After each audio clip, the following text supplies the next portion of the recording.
Bismillahirrahmanirrahim. Assalamualaikum warahmatullahi wabarakatuh. Apa kabar teman-teman semua?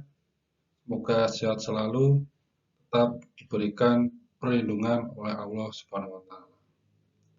Pada kesempatan kali ini, kita akan membahas tentang sistem informasi manajemen pada perusahaan untuk memacu keunggulan. Lebih lengkapnya, mari kita bahas satu persatu. Pada proses sistem informasi dalam bisnis, bisa kita lihat ada sebuah rangkaian.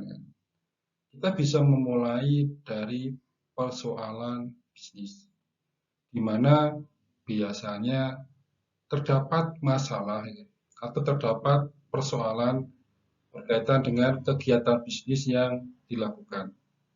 Adapun permasalahan tersebut terdiri dari persaingan yang ketat dan tantangan lingkungan. Persaingan yang ketat muncul akibat banyaknya orang yang menjalankan bisnis sejenis, atau banyak muncul usaha yang mirip. Karena pada saat ini ketika seorang mau mengembangkan usaha, membuka usaha yang baru, kesulitan, idenya terbatas. Jadi banyak orang yang meniru usaha sejenis untuk dikembangkan, sehingga membuat persaingan menjadi ketat. Serta berkaitan dengan tantangan lingkungan. Tantangan lingkungan itu terjadi karena banyaknya orang, banyaknya usaha, banyaknya perusahaan yang bersaing pada kondisi yang sama atau pada lokasi yang sama. Lingkungan bukan hanya lingkungan secara geografis, tapi juga lingkungan berkaitan dengan pangsa pasar. Pangsa pasar tersebar di segala penjuru, tetapi itu bisa diraih dalam menggunakan teknologi informasi. Pangsa pasar yang ada terbatas dari luas daerah atau luas jangkauan toko yang berdiri. Terus berdasarkan permasalahan tersebut, berdasarkan persoalan bisnis tersebut, kita harus mencari tahu solusi bisnis. Di sini terdapat dua cara bagaimana mengurangi solusi bisnis, bagaimana cara untuk mengurangi persoalan bisnis. Yang pertama dengan mengurangi biaya, yang kedua dengan peningkatan penjualan. Mengurangi biaya bisa terjadi dengan cara menghilangkan beberapa struktur atau menghilangkan beberapa kegiatan bisnis yang tidak perlu. Biar apa? Biar harga jualnya menjadi rendah.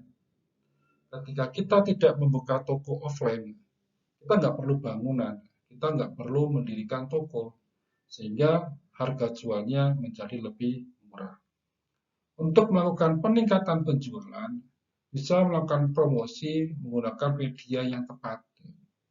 Ada media sosial, kita bisa menggunakan selebgram, bisa menggunakan artis TikTok, lebih cepat dan lebih tepat sasaran dibandingkan dengan menggunakan media promosi yang lain. Sedang berkaitan dengan sistem informasi, ada dua tindakan yang perlu dilakukan. Yang pertama, menghilangkan sistem yang tidak perlu, sistem yang tidak memiliki peran optimal harus dihilangkan. Dan yang kedua, mendukung peningkatan proses bisnis. Dari sisi organisasi, ada dua elemen, dua tindakan yang bisa diupayakan. Yang pertama, mengintegrasikan proses dan budaya bisnis serta melakukan perbaikan proses bisnis. Perbaikan atau revisi perlu dilakukan agar sesuai dengan kondisi sekarang atau sesuai dengan perkembangan teknologi informasi. Perlu direvisi, perlu adaptif bagi manajemen terhadap perubahan yang ada. Berkaitan dengan teknologi, maka harus diintegrasikan ke dalam semua sistem informasi. Penggunaan teknologi harus mampu membuat usaha itu berjalan dengan baik, atau bisa membuat usaha itu berjalan sesuai dengan yang dikehendaki. Karena penggunaan teknologi diupayakan atau dimaksudkan untuk meringankan, untuk memudahkan pekerjaan manusia. Itu merupakan proses sistem informasi dalam kegiatan bisnis. Berkaitan dengan hubungan organisasi dengan teknologi informasi, nah, bisa kita lihat dalam sebuah gambar. Semua hubungan ini kan, tidak lepas karena ada faktor yang mempengaruhi. Kan. Yang pertama adalah pada faktor lingkungan. Mana faktor lingkungan merupakan faktor yang sangat penting membuat teknologi informasi itu bisa diterima atau tidak. Mayoritas penduduk atau mayoritas masyarakat serta mayoritas kelompok akan menentukan penggunaan teknologi informasi. Maka ini dikaitkan dengan kondisi lingkungan. Ketika lingkungan itu menggunakan teknologi informasi, maka organisasi akan ikut menggunakan teknologi informasi. Ketika mayoritas masyarakat tidak menggunakan teknologi informasi, maka organisasi tidak perlu menggunakan teknologi informasi. Yang kedua berkaitan dengan budaya. Budaya terbentuk karena faktor kebiasaan, karena faktor aktivitas yang dilakukan secara berulang-ulang. Sehingga aktivitas yang dilakukan secara berulang-ulang akan membentuk sebuah budaya, terutama berkaitan dengan aktivitas penggunaan teknologi informasi. Ketika penggunaan teknologi informasi menjadi sebuah budaya yang tidak lepas dari kehidupan manusia, maka di sini budaya itu sudah melekat dan wajib untuk digunakan. Yang ketiga berkaitan dengan struktur. Struktur yang dibuat, struktur yang dibentuk oleh manajemen, bisa dilihat dalam piramida manajemen, membuat sebuah bidang itu saling berhubungan. Ada pimpinan, ada bawahan. Ketika dalam struktur itu ada komunikasi yang baik, ada hubungan yang baik, maka memudahkan komunikasi serta memudahkan dalam mencapai tujuan. Yang keempat berkaitan dengan proses bisnis. Jalannya bisnis itu bisa berjalan lancar ketika ada penggunaan teknologi informasi. Serta ada juga kebijakan politik. Politik yang diambil oleh pimpinan, oleh pengurus, itu akan mempengaruhi kegiatan operasional. Sedangkan kegiatan operasional biasanya ditunjang oleh teknologi informasi. Atau keputusan manajemen berkaitan dengan penggunaan informasi bisa mempengaruhi organisasi yang berdiri. Setelah kita mempelajari kaitan antara organisasi dengan teknologi informasi, kita harus mengetahui apa sih yang namanya organisasi. Organisasi didefinisikan sebagai sebuah struktur formal yang stabil dan formal yang mengambil sumber daya dari lingkungan dan memprosesnya untuk menciptakan output. Dari pengertian ini kita bisa mengambil beberapa kata kunci. Yang pertama berkaitan dengan struktur formal yang stabil. Artinya sebuah organisasi memiliki hierarki, memiliki struktur yang stabil atau sifatnya tetap. Tapi hal itu bisa berubah karena kondisi, bisa berubah karena perkembangan zaman. Dan kata kunci yang kedua adalah formal yang mengambil sumber daya dari lingkungan. Artinya ada beberapa sumber daya yang diambil dari sekitar organisasi atau bahasa itu memanfaatkan sumber daya yang ada. Sehingga tidak perlu menggunakan sumber daya dari tempat yang jauh.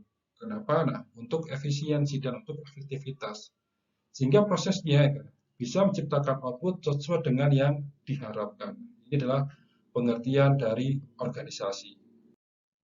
Berkaitan dengan definisi teknis organisasi, ada 3 elemen yang harus diketahui. Yang pertama ada hubungan antara modal dan tenaga kerja. Organisasi memiliki permodalan. Ada modal sendiri, ada juga modal eksternal. Modal eksternal bisa didapatkan dari pinjaman perbankan, dari investor, dari penerbitan saham, penerbitan obligasi, ada mungkin dari hibah, serta ada bantuan dari pihak lain. Ketika modal yang dimiliki itu akan digunakan untuk aktivitas operasional, maka kita harus memperhatikan penggunaan besaran biaya. Ketika biaya yang dikeluarkan untuk tenaga kerja itu tinggi, maka ada pertimbangan lain. Untuk apa? Untuk pemilihan menggunakan sistem informasi atau teknologi informasi. Biar beberapa tenaga kerja tergantikan oleh teknologi informasi agar mencapai efektif, dan efisien. Penggunaan dana ini juga dilakukan secara bijak. Kalau modal itu pinjaman, ada bunga yang dibayarkan atau ada bagi hasil yang diberikan. Maka modal pinjaman itu harus bisa dioptimalkan, untuk mendatangkan keuntungan yang besar. Yang kedua berkaitan dengan organisasi proses, di mana proses yang dilakukan oleh organisasi itu bisa dapat berjalan optimal ketika didukung sumber daya manusia dan teknologi informasi serta manajemen yang jelas. Sebuah proses ini harus dipilih atau harus ditentukan oleh pemimpin yang adaptif, oleh pemimpin yang sifatnya bisa melihat perkembangan zaman atau bisa melihat kondisi di masa depan. Artinya ketika kita bisa melihat peluang di masa depan, kita akan menerapkan atau kita akan membuat dan kita menciptakan kebutuhan-kebutuhan di masa mendatang. Yang ketiga adalah berkaitan dengan produk dan jasa. Produk dan jasa yang dihasilkan atau ditawarkan itu tergantung dari organisasi, mau menggunakan teknologi informasi atau menggunakan cara konvensional. Ketika organisasi menggunakan teknologi informasi sebagai sebuah sistem yang menunjang kegiatan operasional, maka berkaitan dengan produk dan jasa tentu akan berbeda atau akan berubah dari yang telah ditentukan di awal. Definisi ekonomi mikroteknis dari organisasi dapat dilihat dalam gambar ini. Ada dua proses organisasi di mana ada input yang dimasukkan ke dalam sebuah organisasi, diproses, dikelola, akhirnya menjadi sebuah output untuk lingkungan organisasi. Proses ini terus berulang atau menjadi sebuah siklus yang terus ada dalam kegiatan operasional organisasi. Maka cepat atau lambatnya proses ini akan ditentukan oleh penggunaan teknologi informasi yang ada dalam proses organisasi, atau akan ditentukan oleh sumber daya manusia yang menggunakan teknologi informasi. Belum tentu semua karyawan, belum tentu semua tenaga kerja dapat menggunakan teknologi informasi. Maka diperlukan orang yang kompeten, diberikan pelatihan terlebih dahulu agar penggunaan teknologi informasi tepat sasaran. Dari sudut pandang perilaku organisasi, ada sumber daya lingkungan yang dapat menjadi dua hal. Pertama, berkaitan dengan struktur dan proses. Struktur terdiri dari hierarki atau sebuah hubungan, sebuah interaksi antar bidang, di mana hierarki itu memberikan sebuah garis, sebuah informasi yang berkelanjutan atau yang diteruskan kepada pihak lainnya, atau pihak yang ada di bawahnya, atau bisa jadi dari atasan ke bawah atau dari bawah ke atas. Yang kedua ada pembagian kerja yang disesuaikan dengan bidang keahlian, sesuai dengan bidang yang dimiliki. Yang ketiga berkaitan dengan aturan dan prosedur. Penggunaan aturan agar karyawan atau agar penggunaan sistem informasi itu sesuai dengan ketentuan. Sedangkan prosedur digunakan sebagai sebuah langkah atau sebuah cara bagaimana mengoperasikan sebuah sistem informasi. Yang keempat berkaitan dengan proses bisnis, dan yang kelima berkaitan dengan budaya. Itu yang struktur. Sedangkan yang kedua berkaitan dengan proses, ada hak dan kewajiban.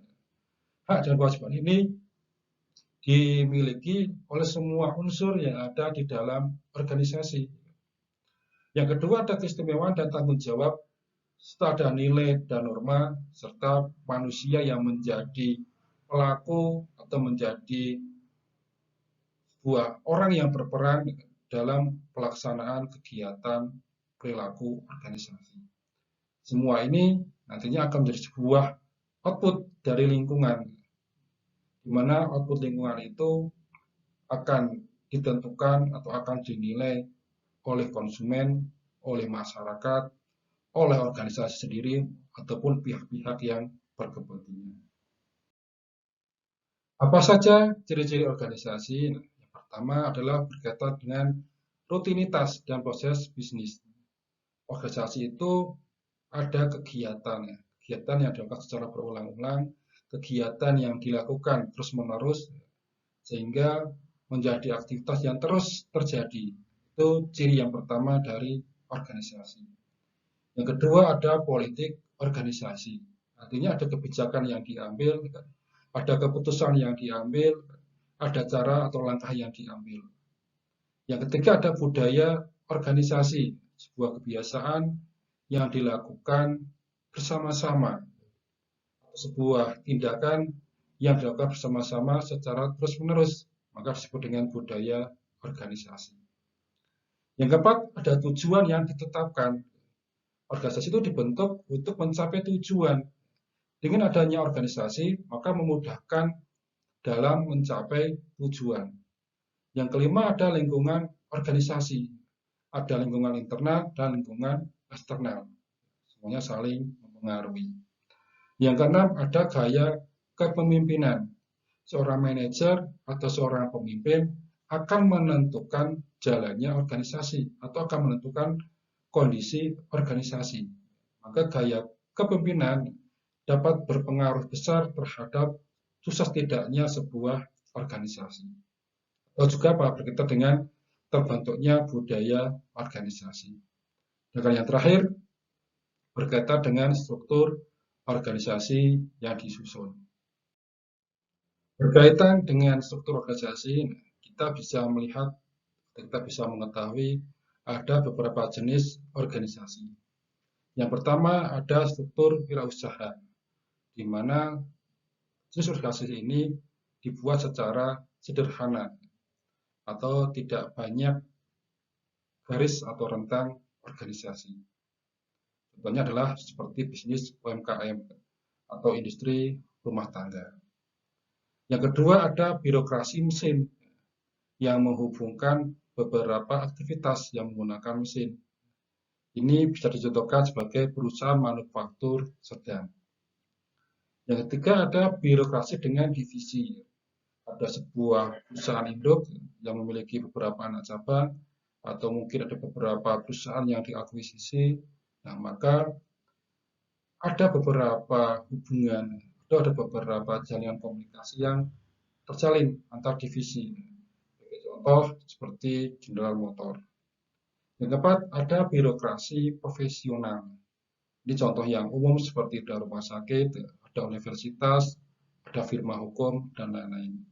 Dan jenis yang keempat atau jenis yang kelima, ada advokasi yang merupakan organisasi yang fleksibel dan mudah adaptasi dengan kondisi yang ada.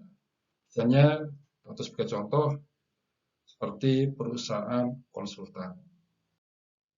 Sistem informasi dapat memengaruhi organisasi dan perusahaan, di mana dampak ini bisa dibedakan menjadi dua. Ada dampak ekonomi dan dampak organisasi dan perilaku. Dampak yang dihasilkan dari kondisi ekonomi, kita bisa menggunakan dua teori. Yang pertama ada teori biaya transaksi, di mana teori ini menggunakan atau mengungkapkan bahwa perusahaan atau organisasi mengeluarkan sejumlah uang, mengeluarkan sejumlah biaya sebelum terjadinya kegiatan. Artinya di awal ada biaya yang dikeluarkan untuk beberapa tindakan. Yang kedua ada teori keagenan. Teori keagenan ini dilaksanakan atau dilakukan sebagai sebuah kontrak yang melibatkan beberapa agen untuk melaksanakan beberapa kegiatan atau ada beberapa kegiatan yang dilakukan oleh beberapa agen atas dasar kontrak yang terjadi. Dua teori ini bisa digunakan dalam melihat dampak ekonomi.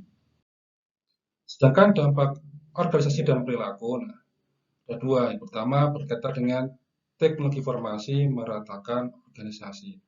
Adanya teknologi informasi yang meratakan organisasi bisa dilihat beberapa struktur mungkin hilang, beberapa orang mungkin dihilangkan, ada beberapa peran yang mungkin hilang karena digantikan oleh teknologi informasi. Sedangkan yang kedua berkaitan dengan organisasi pasca industri, ada beberapa perubahan yang terjadi, ada adaptasi yang dilakukan karena penggunaan teknologi informasi. Sehingga perubahan ini berkaitan dengan perubahan perilaku sumber daya manusia serta merubah budaya organisasi yang ada. Dapat dilihat di layar ya, ada beberapa perbedaan antara hierarki tradisional dengan organisasi yang sudah dilakukan perataan. Hierarki tradisional masih melibatkan banyak sumber daya manusia, masih melibatkan banyak orang, sehingga tingkatannya banyak. Ketika tingkatannya banyak, ketika sumber daya manusia yang digunakan juga banyak, maka membutuhkan biaya yang besar atau ada pengeluaran biaya yang tidak sedikit. Serta tingkatan manajemen yang banyak membuat arus komunikasi, membuat arus informasi menjadi lebih lama. Setelah adanya penggunaan informasi atau terjadi perataan organisasi, struktur organisasinya menjadi lebih sedikit, tingkatannya menjadi lebih sedikit, atau orang yang dilibatkan dalam struktur ini menjadi tidak banyak. Ini adalah hasil yang terjadi dari perataan organisasi. Apa yang dilakukan agar sistem informasi bisa mencapai keunggulan kompetitif? Maka kita bisa menggunakan 5 daya kompetitif menurut model dari Porter. Yang pertama adalah pesaing tradisional, yang kedua pemain baru di pasar, yang ketiga produk dan jasa pengganti, yang keempat pelanggan, dan yang kelima pemasok. Kelima daya kompetitif ini bisa dioptimalkan untuk mencapai keunggulan. Artinya, seorang manajer harus mampu mengoptimalkan 5 daya kompetitif yang dikembangkan oleh model dari Porter. Model daya kompetitif Porter bisa dilihat ada pemain baru di pasar. Itu akan mempengaruhi kondisi perusahaan. Ketika ada pemain baru, maka kita harus membuat kebijakan bertahan dengan barang yang lama, kualitas yang sama, atau berubah harga, atau keputusan yang lain. Yang kedua adalah berkaitan dengan pemasok. Kita bisa mencari pemasok yang menguntungkan, atau mencari pemasok yang bisa mendatangkan produk yang bagus, laku yang bagus, kualitasnya sesuai dengan yang diinginkan, dan harganya yang murah. Itu adalah pilihan bagi perusahaan untuk mencari pemasok yang paling ideal. Dan juga para substitusi, para pengganti. Para pengganti itu bisa dioptimalkan ketika memang memberikan dampak yang sangat signifikan. Tapi ada juga barang substitusi atau para pengganti yang digunakan ketika dalam kondisi terdesak atau dalam kondisi yang sangat penting saja. Juga kita harus memperhatikan kondisi dari pelanggan, kondisi dari konsumen. Konsumen yang terus-menerus diberikan barang yang sama, diberikan jasa yang sama, tentu akan cepat bosan. Tentu ada kejenuhan. Maka perlu dilakukan yang namanya inovasi. Tapi inovasi tidak harus dilakukan ketika kita bisa menjaga kepuasan pelanggan. Itu beberapa antisipasi perlu dilakukan agar perusahaan tidak kehilangan pelanggan. Lantas, strategi apa yang bisa digunakan dalam sistem informasi yang berhubungan dengan daya kompetitif? Yang pertama ada kepemimpinan harga rendah. Penggunaan teknologi informasi menghilangkan beberapa peran manusia, menghilangkan beberapa struktur, sehingga uang yang seharusnya dibayarkan kepada karyawan, dibayarkan ke tenaga kerja, menjadi tidak ada. Ketika pengeluaran sedikit, harga jualnya bisa menjadi rendah. Di sini kita bisa mewujudkan kepemimpinan harga rendah. Yang kedua adalah diferensiasi produk, atau produk yang berbeda, produk yang khusus. Produk khusus bisa mencerminkan sebuah keunggulan.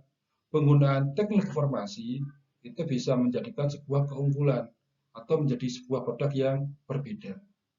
Yang ketiga, fokus pada peluang yang besar. Investasi dalam teknik informasi itu tidak murah. butuh biaya yang besar, maka kita bisa fokus pada peluang yang besar atau meninggalkan beberapa konsumen yang sekiranya tidak mampu untuk dikembangkan. Yang keempat, bisa menguatkan keakraban antara pelanggan dan pemasok.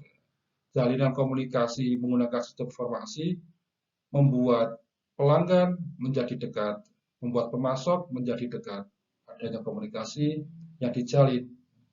Jalan komunikasi ini bisa berjalan terus-menerus ketika komunikasi dijaga antara perusahaan dengan pelanggan dan dengan pemasok. Untuk melihat dampak internet pada daya kompetitif dan struktur industri, nah, bisa kita lihat di sini. Yang pertama berkaitan dengan produk dan jasa pengganti. Dampaknya adalah memungkinkan pengganti baru muncul dengan pendekatan yang baru. Ada strategi baru, ada cara yang baru. Sehingga pendekatannya juga diperbarui atau kita adaptif, kita berubah dengan cara yang sesuai. Yang kedua, daya tawar pelanggan. Ketika kita menggunakan internet, maka dampaknya adalah ketersediaan harga global dan informasi produk itu bisa diketahui oleh semua orang. Selama masyarakat di dunia ini bisa menjangkau internet atau bisa mengakses internet, maka bisa mencari tahu terkait dengan informasi produk. Yang ketiga berkaitan dengan daya tawar pemasok. Penggunaan internet bisa kita memilih pemasok mana yang paling sesuai, pemasok mana yang bisa memberikan harga yang paling spesial, harga yang paling murah dengan spesifikasi barang yang cocok. Yang keempat, adanya ancaman pemain baru. Dampak internet adalah bisa mengurangi halangan memasuki pasar. Dan yang kelima, persaingan perusahaan dan posisi perusahaan. Dampaknya dari penggunaan internet adalah memperluas pasar geografis serta meningkatkan jumlah pesaing dan memberikan tekanan pada pesaing. Dalam model rantai nilai bisnis dapat diketahui ada dua aktivitas. Yang pertama, ada aktivitas utama dan yang kedua ada aktivitas pendukung. Aktivitas pendukung terdiri dari kegiatan administrasi, sumber daya manusia, teknologi, dan pengadaan. Sebagai contoh, kegiatan administrasi ketika bisa dilakukan secara digital atau dilakukan secara elektronik, maka akan lebih cepat prosesnya dibandingkan dengan cara konvensional. Dalam pengurusan dokumen, ketika butuh tanda tangan, butuh legalitas, harus datang ke kantor, harus antri, itu butuh waktu yang lama. Tapi ketika administrasi bisa dilakukan secara digital, maka bisa dipersingkat waktu yang dibutuhkan. Sehingga pesan yang ingin disampaikan cepat tersampaikan, dokumen yang diurus menjadi cepat selesai. Sedangkan berkaitan dengan aktivitas utama, ada kegiatan logistik masuk yang dikelola, yang masih disimpan di gudang, berkaitan dengan kegiatan operasional, nanti setelah disimpan di gudang, akan dikaitkan dengan penjualan pemasaran, serta berkaitan dengan layanan yang diberikan, yang akhirnya nanti bisa dijual sesuai dengan jadwal yang telah ditentukan. Kegiatan ini juga dipengaruhi oleh beberapa sistem, ya, sistem pengadaan dan sistem sumber daya. Sistem pengadaan berupa penyaluran, berupa bahan baku, berupa jalur distribusi, sehingga arus yang dibuat atau rantai yang dibuat, jaringan yang dibuat bisa dibuat lebih cepat atau bisa dibuat lebih singkat ketika sistem manajemen itu bagus atau ketika hubungan yang disusun ini menggunakan teknologi informasi sesuai dengan kebutuhan saat ini. Karena pada setiap periode ada tahapan yang berubah, ada beberapa alat yang berubah. Perkembangan teknologi harus sejalan dengan perkembangan dunia bisnis, sehingga model rantai nilai bisnis ini bisa dioptimalkan untuk memberikan keuntungan. Alhamdulillah kita telah mempelajari berkaitan dengan peran sistem informasi manajemen untuk perusahaan mencapai keunggulan kompetitif. Mudah-mudahan yang kita pelajari pada kesempatan hari ini bisa bermanfaat untuk masa depan yang lebih baik. Terima kasih. Alhamdulillah. Assalamualaikum warahmatullahi wabarakatuh.